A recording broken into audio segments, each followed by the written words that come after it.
Hello cherished viewers, welcome back to Sandy Home Recipe. Mama call about Sandy Home Recipe. Since the kind I will share my video, remember to subscribe. Now I share to my returning subscribers.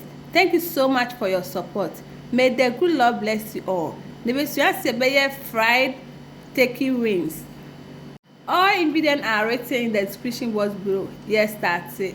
Where I'm taking wings, my cleaning with the blended onion, garlic, ginger, anise, rosemary.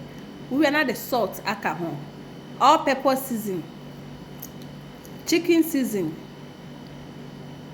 One mixing together. We are not just work for 1 to 2 hours. Making the shape fridge. Yes, I've been when you're more taste. After 1 to 2 hours, no work on no hour just so. By 10 be our why so dan said the end she never been pay.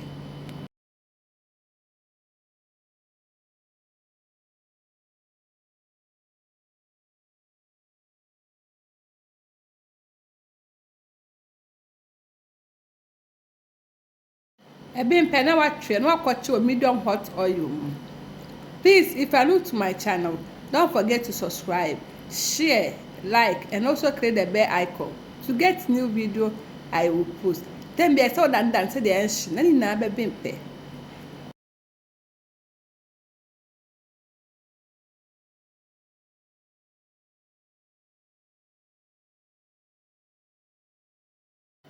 Aha no abin no ye fi anwanim na adwa na person de betimi de eden aye me ye we na me taste and it tastes really nice. Now this is our fried turkey wings.